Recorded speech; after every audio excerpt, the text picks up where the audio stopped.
Hey everyone, today we are doing a video on dialysis since that tends to be the scariest part of kidney disease.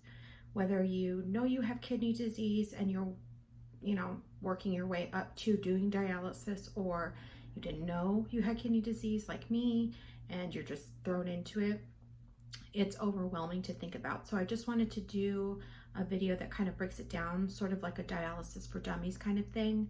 And that way maybe it won't be as scary to you knowing what to expect. So I just want to remind you that I'm not a medical professional. So again, this is kind of a dialysis for dummies, and I'm going to water it down a lot, but at least give you the basic information. So first I'm going to start off with what is dialysis.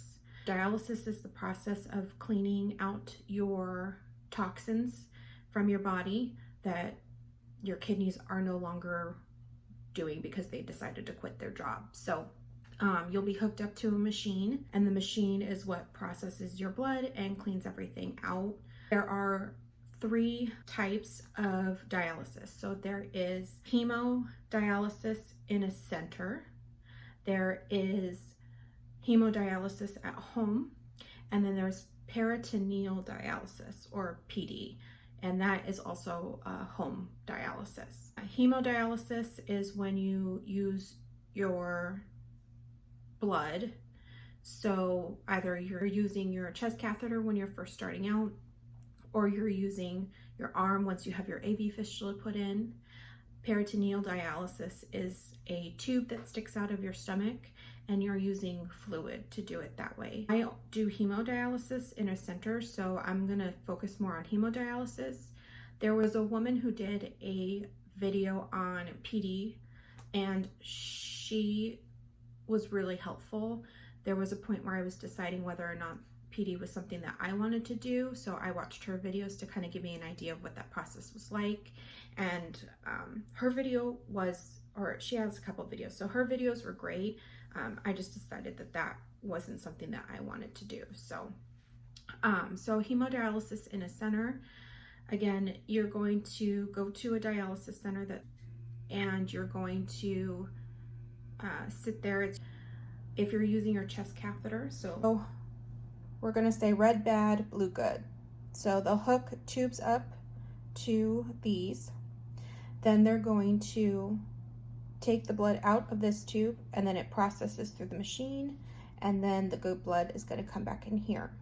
If you're like me and your blood likes to clot a lot, sometimes there's some pressure in here, so they'll reverse them. So bad blood out, good blood in. It doesn't really matter, it's just finding out what works best for your body. So then after you've been doing dialysis for a little while, they'll suggest that you get an AV fistula, and when I suggest, I mean they're going to make you, because that's really just the way that they do it. So an AV fistula is where they do in your arm. So again, just showing you those. Now link an artery and a vein together, AV fistula. So they link them together, and that way you have like a super vein. And so they'll use that super vein, they'll stick needles in there, and then that's what they do the clean out through. So same thing, it'll go out through the machine and then back in through another needle. There are 3 sizes of needles. There is a 17 gauge that you start off with, and then you'll use that 1 and 1. So one tube in your chest port, 1 needle in your arm. They'll do that 3 times, so 3 days. Then once everything's been okay with that and your arm is a little used to having that pressure going through your arm, they'll do 2 17 gauge needles, so you won't use your chest catheter. They're going to do that for 3 days. If everything looks good, your super vein is growing, because the more you use it, the bigger it's going to get, and that's what they want. Once it grows, they will move you up a size to the 16 gauge needle. Again, they'll do that 3 days. If your dialysis center is somebody who likes to use a larger size needle, then after 3 with the 16, they'll move you up to a 15 gauge needle, and then that's where you stay. You'll stay at that 15 gauge. My center is very nice. I don't like needles, and I didn't want to go up to another larger size. So as long as everything went smoothly, they would keep me on the 16. So that's what we're doing right now. I'm on a 16 needle and they're going to keep me there as long as we can go, as long as the machine does what it's supposed to do. The machine is, the bad blood goes out and then the machine starts on the left side. So it goes through the tube, through the machine. So it's moving your blood and it's keeping it warm, so it's not making it cold. There's saline in there, and then you're getting heparin as well. And heparin is what they do to stop your blood from clotting, because while it's in the machine, it can clot up. It then moves through to the far right side, which is a large tube filter. So think of it kind of like a pool filter. I mean, that's almost the exact same way. So all the toxins in your body are being filtered through. So basically that tube is going to be, is like your kidney. It's doing what your kidney should be doing. And it's keeping all of those toxins in that tube. And then the good blood is coming out of the tube. There is a tub, it looks like just a milk jug of water, but that water is actually, the best way to think of it is like a Gatorade. So it's what your body type needs. So electrolytes, and it's catered to your specific body type. So whatever it is that you need, that the doctor has ordered, that's what that water is. And it goes through and it adds to your blood, and then it goes back into your body. I'm sure there's much more to it. When I tried to Google how a dialysis machine works, there are all these charts and it's kind of insane. But again, this is the watered down version, so at least you get a basic idea of what it does. There are numbers on the machine. And again, I was Googling it because I took a picture of my machine and I was going to show you what the numbers meant. But then when I was Googling what all those numbers meant, I realized that there isn't just one type of dialysis machine. There are several different out there. So I thought it wouldn't be good to show you my dialysis machine because it may not look like yours. So then I didn't want to give you where the information was if it's not there on yours. But basically the machine is taking your blood pressure, so it's making sure that everything's running smoothly. It is taking account to your blood flow rate, so how quickly your blood is moving through the machine. It's making sure that that's good. It's also tracking your time, so how long you've been there and how much longer you have to go. There's also a few others that I don't quite understand, but again, it just has to do with how your blood's moving through the machine.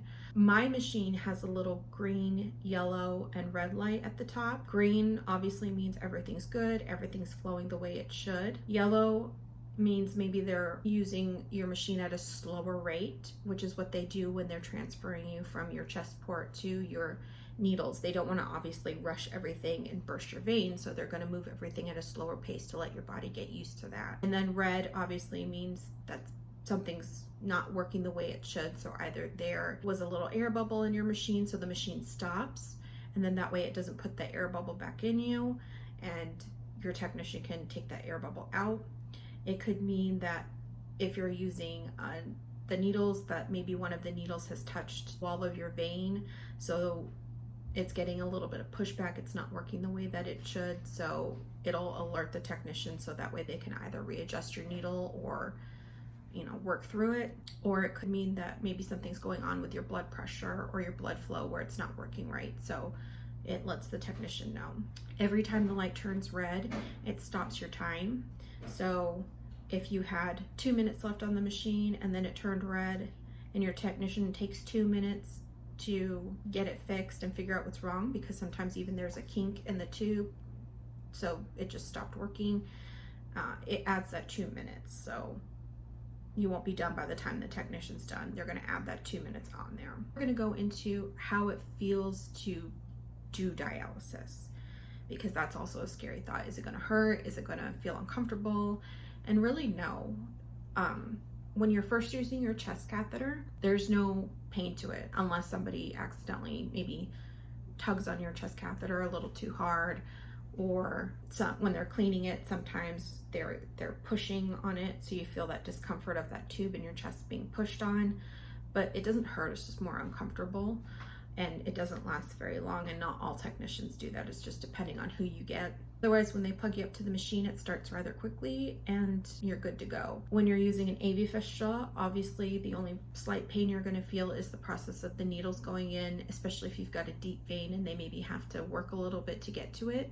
They will, if you request it, give you some lidocaine cream, which is a numbing cream that you put on your arm before, an hour before you go to dialysis. So you put the cream on, you wrap it up in cling wrap, and then you leave it there for an hour until you get to dialysis, and then you wipe it off and your arm is numb, and that way you're not going to feel that needle as much. But once the needles are in, there's not, again, unless it hits a wall, it's not that bad. Maybe a little uncomfortable sometimes. You're told not to move your arm. So if you are somebody who just, like, I'm right-handed, so sometimes I'm not even thinking about it, and if I want to do something on my iPad or change something, I'm moving my right hand to go do that, and then I have to remind myself that I can't. I have to use my left hand. Unless you're moving your arm a lot, again, it's not that bad. So once you get used to it, you're fine. The process of the blood moving through your body and moving through the machine, you're not feeling anything. There's no pain involved with it. Sitting in a chair, again, for about 3 to 4 hours, so, your legs or your butt could get a little sore because it's not like these chairs are the most comfortable chairs in the world. But again, as long as you're dressed as comfortably as possible, then it's not too much of a problem. You can move your legs around still. They'll put your legs up for you. If you don't like your legs up, they can keep them down. It's like a basic recliner chair, like the kind you see in the hospitals. Though I want to say that the worst pain that you could feel, and again, everybody's body is different, so I have a very low tolerance for pain. So for me, it's worse than maybe the guy next to me who has a little bit higher tolerance, especially in the beginning when they're trying to figure out what your weight should be without all that extra fluid and toxins in your body, because obviously that makes you gain weight. Until they find out what your real weight should be, and they're working with the machine trying to figure out what your fluid intake should be, your outtake should be, you can get some cramping. It can start in your feet and it moves up to your abdomen. You can get it just in your feet. Some people get it in their hands. It's kind of weird how your body works that way, but if you start to feel that cramping, speak up right away and let people know. Just even if you can't really see a technician, sometimes they're all kind of working in a different area, just yell out, I'm cramping, and somebody will come to you and help you out with that and giving you more fluid to stop that cramping process. Also with that cramping, one of the technicians gave me a tip to bring a small, one of those mustard packets that you would get at a fast food restaurant. Bring mustard packets with you, and once you first start to feel that cramping, open that mustard packet and just down it, and somehow it helps. I do not know how. I don't know if it's the vinegar in there or what, but it at least helps make some of that discomfort go away. But if you didn't take it and you forgot about it and you start to take it once you've already hit the peak of the cramping, I don't think it works very well. So you really have to get it at the very beginning. But honestly, that's about the worst of it. It's just the cramping. But once they get your body type figured out, what your fluid intake should be, again, it takes a little while, it takes a couple weeks. Once they have that all figured out, you don't really get that cramping very often, not unless you've lost weight and so now they have to accommodate to that, or you've gained weight, that's going to change everything. But if you maintain, then the cramping should not be there. So how long is dialysis? Again, dialysis, the average is 3 to 4 hours. I know that there are some people at my dialysis center who go there for 2 hours, 2.5 hours, and it's really all on what your doctor orders. So however badly your kidneys don't work, it will add time to it. Or maybe if you're somebody who's been on dialysis for a while and you're getting cleaned out regularly and everything's looking okay, your doctor may decide to lower some time, and that's what my doctor's working on for me right now. So once I'm full-time on needles and I can have my chest catheter removed, then they're going to lower my time from 3 hours and 30 minutes to 3 hours and 15 minutes. And it doesn't sound like a lot, but anybody who's been on dialysis can tell you that every little minute you can shave off is a huge difference. So I really hope that we do that, because that would be great. How do you feel after dialysis?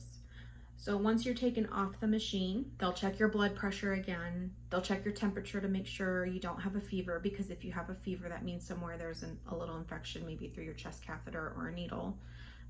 But honestly, as long as I've been there, I've never seen that happen. So I don't think that's too much of a problem. I think it's more for the chest catheter people. But they'll make sure that you're good. And then that way you're good to go. I do drive myself. I did not drive myself in the beginning because with everything going on, I just wasn't feeling good.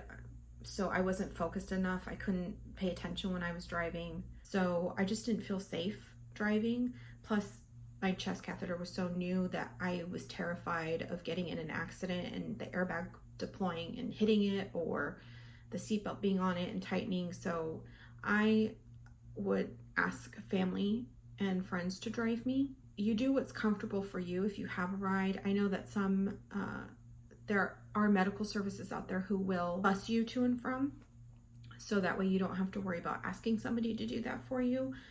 But it's really just what you're comfortable with. When I get home, or the process of driving home, I feel fine. It's like a weird sort of feeling like you've just been working out, and so you have that rush, that little adrenaline rush in you. So when I'm in the car, I feel fine.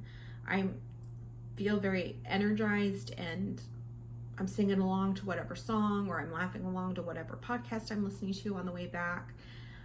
It's a 10-minute drive from my house to my dialysis center, so it's not that long.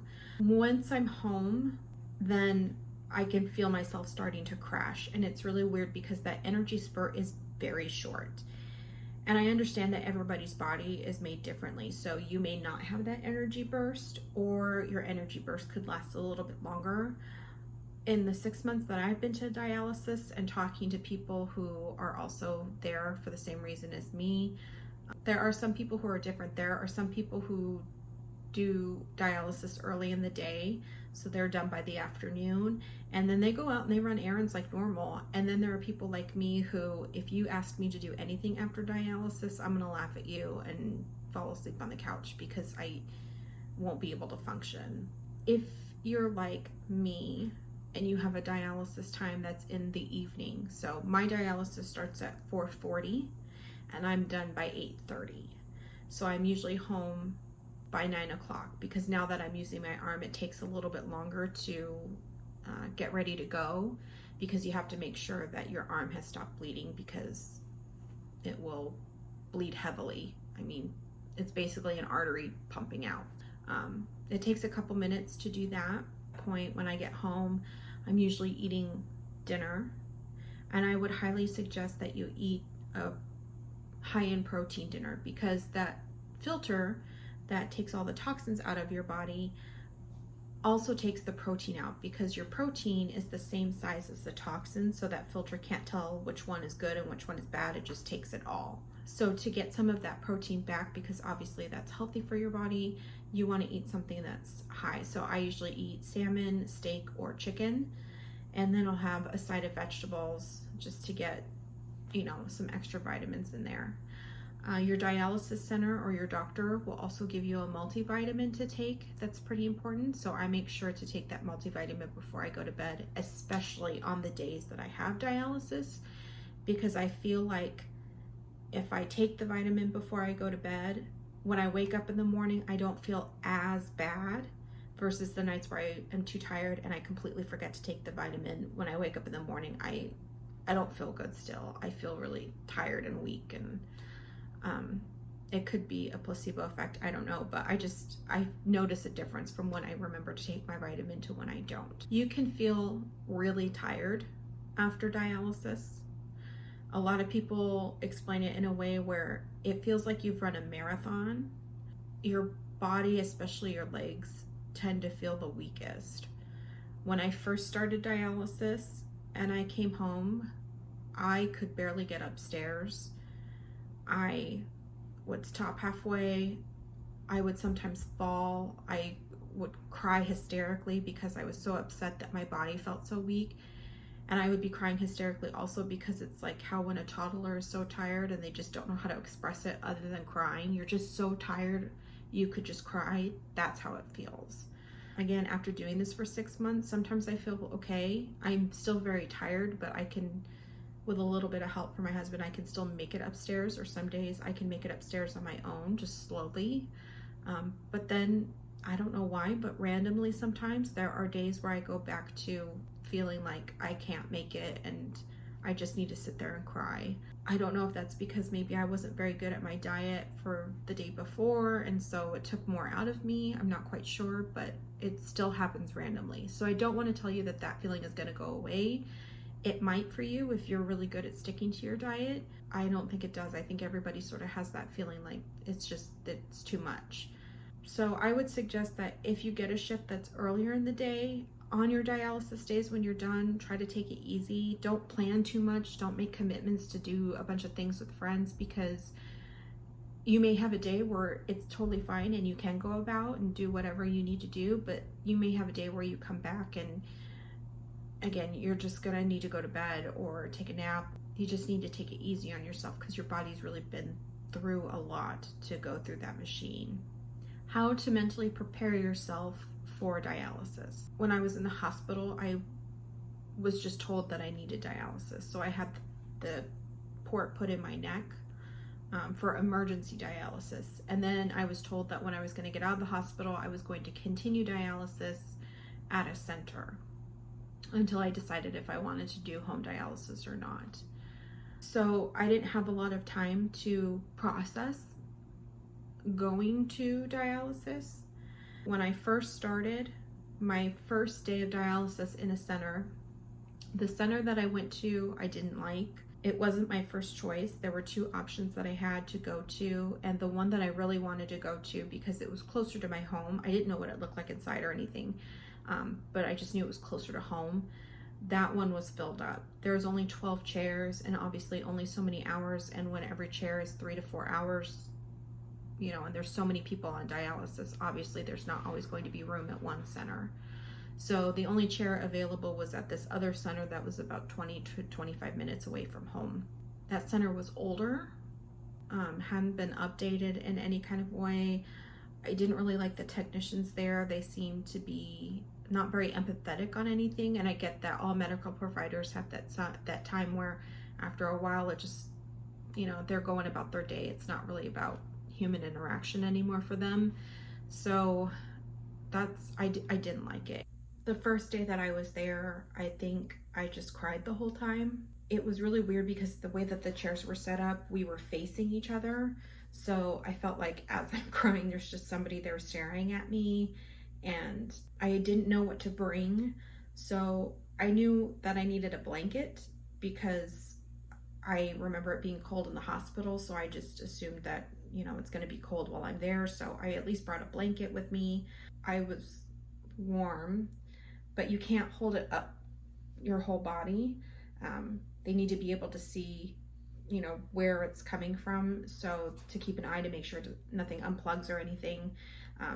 So it's not like you can stay fully warm. You can only keep it at a certain spot. And I had my phone with me so I could be on Facebook and everything. And most centers have free Wi-Fi, but that was not enough to keep me occupied for 4 hours. So all I could do was sit there in my feelings and feel it hard. When my mom came to pick me up, I just burst into tears in the car because I just didn't even know how to process everything that had happened and going through a big why me feeling. But as time has gone on, a little more used to it, it doesn't bum me out as bad, but obviously I'm still dealing with my feelings about it. So there are still some days where I'm sitting in dialysis and I'm thinking to myself, and I just could burst into tears because I'm still having a why me moment. But the most important thing is that I was able to change centers. So my first shift that I had, the only chair that was available, it was 7 p.m. And in the hospital doing emergency dialysis, my dialysis was only 2.5 to 3 hours, but I was doing it more often. But in my head, I thought, okay, well, it's just still going to be 2.5 to 3 hours. So 7 to 9 is not that big of a deal. I can make that work. Well, no, once I left the hospital, my doctor added time to my dialysis because we were going to do it less often than what we were doing in the hospital. So it ended up being a 7 to 11:30 p.m. and I would come out hungry and just overly tired because maybe I tried to do too much even during the day. I was trying to live as normal of a life as possible when I got home from the hospital, and that was something I shouldn't have done. I regret doing that because I really just did not do the right thing for my body at that point. I just, after a couple of weeks, that was not working for me. Coming home at midnight was not working for me. My dialysis landed on Christmas Eve. I was in my dialysis center Christmas Eve all evening long, so I could go to my mother-in-law's for dinner for, a couple minutes, but then I had to leave and I missed all of it. And my kids were in bed by the time I got home, and I was still supposed to wrap presents, and it was just too much. I called the dialysis center that following week and told them that I needed something different, that the 7 o'clock shift just was not working for me. The good thing was that they knew that somebody was going to be leaving soon for a kidney transplant, so there was going to be a 10 a.m. chair open. I wasn't back to work yet, and my kids were still in school, so that 10 a.m. ended up working out fine for that point. I would do that. I would be able to take the kids to school in the morning, and then I would come home, take a bath, eat some breakfast, get my stuff ready, and then head out to dialysis. And that was really nice because then I was just there. I didn't have to worry about anything. And by the time I got home, my kids were ready to be picked up, and I could just chill out on the couch with them for the rest of the evening.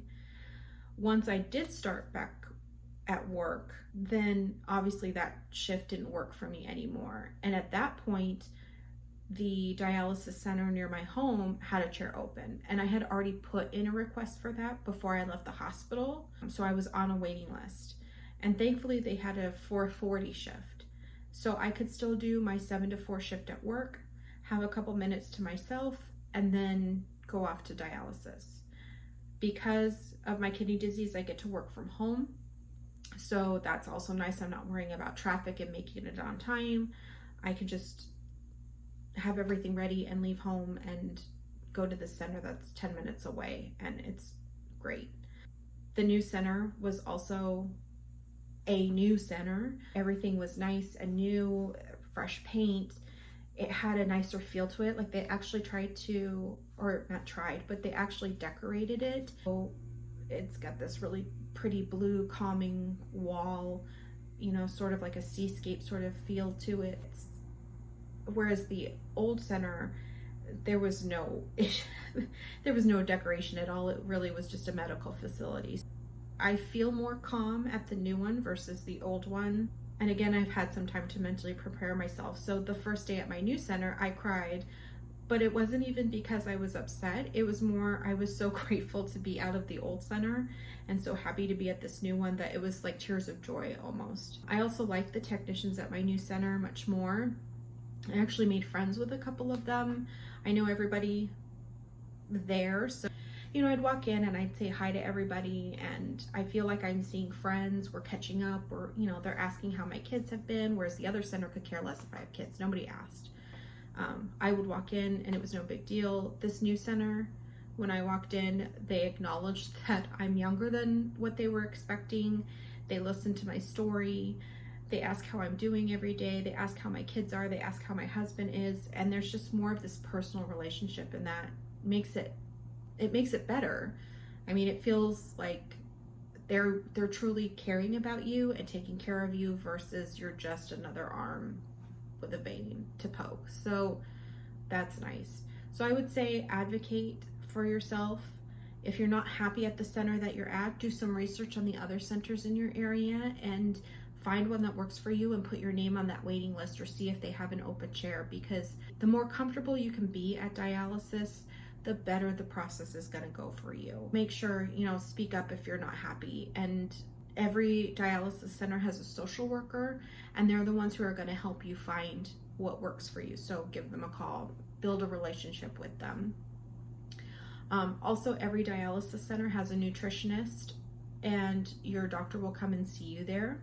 So that 7 to midnight shift, I didn't have anybody come see me. I didn't see a nutritionist the whole time I was there. So the first month and a half, I had no idea what I was doing. It was everything that I had to Google. Once I got to the new dialysis center, I met with that nutritionist, and that was so much more help. She told me how much sodium I should be intaking, how much potassium and phosphorus is okay for me. I was meeting with this nutritionist who was telling me what was okay to eat, what was not okay to eat, giving me suggestions, and that made everything a lot easier too, because now I wasn't having to do all that research on my own. It could take some of that burden off of me, you know, just having everything laid out. So my doctor comes to visit me more often, which is nice because now I'm not having to worry about making an extra appointment somewhere. It's just everything's being taken care of at this one visit when I go. So that is pretty much everything that I can think of about dialysis. Next week's video, I'm going to do a what's in my dialysis bag, so that way you get an idea of what to pack, just so this video is not too long, because that video could be a couple minutes. I really hope that this video helped you get a better understanding of the dialysis process. If there's something that I missed or something that you still have a question on, let me know in the comments, and then that way I can address it or I can answer it for you. And it's a lot to cover, so I feel like maybe I'm missing something, but I don't know. I can always do another video on anything that I missed. So thank you again for listening and for joining, and I hope I helped ease any frustration or any fear that you may have had on dialysis, and I hope you guys stay safe out there. Thanks.